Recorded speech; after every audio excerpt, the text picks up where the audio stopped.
പക്ഷേ ഏറ്റവും സ്നേഹം നിറഞ്ഞവരെ, ഇന്ന് ഞാൻ പറയാനായിട്ട് പോകുന്നത് പരിശുദ്ധ അമ്മയുമായിട്ടുള്ള എൻ്റെ ഒരു ബന്ധത്തെക്കുറിച്ചിട്ടൊക്കെ ഞാൻ പറയാനായിട്ട് പോകുന്നത്. വർഷങ്ങൾക്ക് മുമ്പ് ചെറുപ്പത്തിലൊക്കെ പഠിക്കുന്ന സമയം 10ാം ക്ലാസ് ആ ഒരു സമയത്തൊക്കെ 9, 10 ആ ഒരു സമയത്തൊക്കെ എന്നും കൊന്ത ചെല്ലുമായിരുന്നു. രാത്രി കിടന്നുറങ്ങുന്നതിന് മുമ്പ് ഒരു കൊന്തയൊക്കെ ചെല്ലിയിട്ടാണ് കിടന്നുറങ്ങുക. അങ്ങനെയൊക്കെ കുറേ കഴിഞ്ഞ് വർഷങ്ങൾ കഴിഞ്ഞു എൻ്റെ വീട്ടുകാർ ഇത് കണ്ടിട്ട് അവർക്ക് ഈ ഒരു മാതാവിനോടുള്ള ഭക്തി കൂടുതൽ വരുന്നതായിട്ട് ഞാൻ കണ്ടിട്ടുണ്ട്. കാരണം അവർ എന്നും പുലർച്ചെ രാവിലെ എഴുന്നേറ്റിട്ട് കൊന്ത ചൊല്ലാനായിട്ട് തുടങ്ങി. അതെനിക്ക് ഭയങ്കര ഒരു അത്ഭുതമായിട്ട് മാറി. കാരണം അത്ഭുതം പോലെ തോന്നി. കാരണം എൻ്റെ ഒരു ഇത് കണ്ടിട്ട് എൻ്റെ വീട്ടിൽ അങ്ങനെ ഒരു സിസ്റ്റം കൊണ്ടുവന്നു എന്ന് പറയുമ്പോൾ അത് ഭയങ്കര ഒരു സന്തോഷം പോലെയൊക്കെ തോന്നി.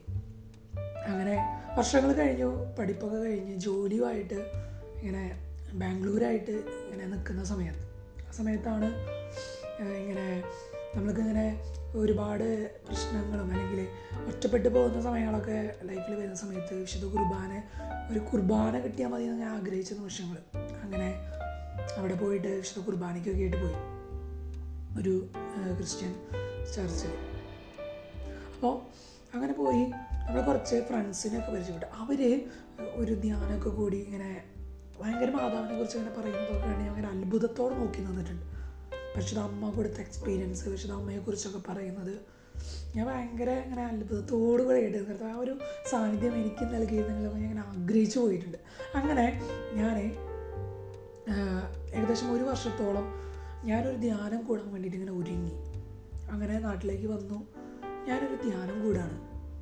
അപ്പോൾ ഇവിടെ വരെ ചിലപ്പോൾ ഒരുപാട് ഒരുങ്ങിയത് കൊണ്ടാണോ എന്നെനിക്കറിയില്ല. ഞാൻ എങ്ങനെയാണ് പ്രാർത്ഥിക്കുന്നത്? ഈ ധ്യാനത്തിന് മുമ്പ് പലരും ധ്യാനത്തിന് പോകാറുണ്ട്, പലരും പല പല അനുഭവങ്ങൾ പറയാറുണ്ട്. പക്ഷെ ഞാൻ എങ്ങനെയാണ് പ്രാർത്ഥിക്കുക? കർത്താവേ, നീ എനിക്കൊരു അനുഭവം തരണം. യാക്കോബൊക്കെ പ്രാർത്ഥിച്ചതുപോലെ കർത്താവേ, നീ എന്നെ അനുഗ്രഹിച്ചിട്ടല്ലാതെ ഇവിടെ നിന്ന് പോകരുതെന്നൊക്കെ പറഞ്ഞ് മൽപ്പിടുത്ത നടത്തിയായിട്ട് നമ്മൾ ബൈബിളിൽ വായിക്കുന്നുണ്ട്. അങ്ങനെ ഞാൻ ധ്യാനത്തിലേക്ക് കടന്നിച്ചില്ലാണ് ഇവിടെ. അവിടെ വെച്ചിട്ട് അവിടെ കൂടുതൽ മാതാവിനോടുള്ള ആ ഒരു ഭക്തിയിലാണത്. ആ മാതാവിനുള്ള പാട്ട് പാടുന്നു. അങ്ങനെയാണത് മുന്നോട്ട് പോകുന്നത്, ആ ഒരു ധ്യാനം മുന്നോട്ട് പോകുന്നത്.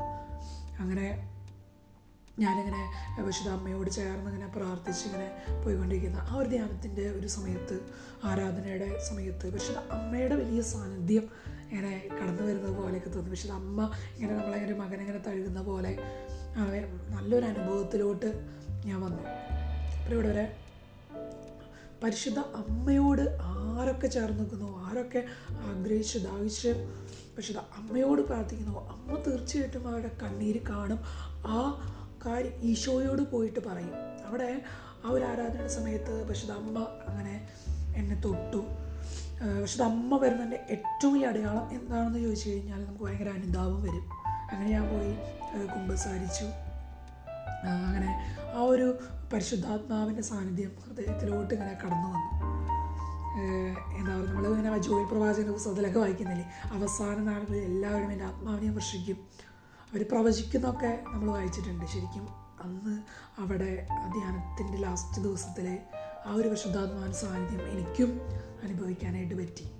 പ്രിയപ്പെട്ടവരെ, ഈ ഒരു വീഡിയോ അവസാനിക്കുമ്പോൾ എനിക്ക് പറയാനുള്ളത് ഇത്രയേ ഉള്ളൂ. പരിശുദ്ധ അമ്മയോട് ചേർന്ന് നിൽക്കുക. കാനയുടെ കല്യാണത്തിൽ പരിശുദ്ധ അമ്മയോട് അവർ പോയിട്ട് അവരുടെ വിഷമം പറഞ്ഞപ്പോൾ അമ്മ ഈശോയോട് പോയിട്ട് പറഞ്ഞ് അവരുടെ ആ ഒരു ആവശ്യം നിറവേറ്റിയതുപോലെ പരിശുദ്ധ അമ്മയോട് ചേർന്ന് നിൽക്കുന്നവരുടെ ജീവിതത്തെ അമ്മ ഈശോയുടെ കരങ്ങളിലേക്ക് ഏൽപ്പിക്കും. സോ എല്ലാവരെയും ദൈവം സമൃദ്ധമായി അനുഗ്രഹിക്കട്ടെ. ആവേ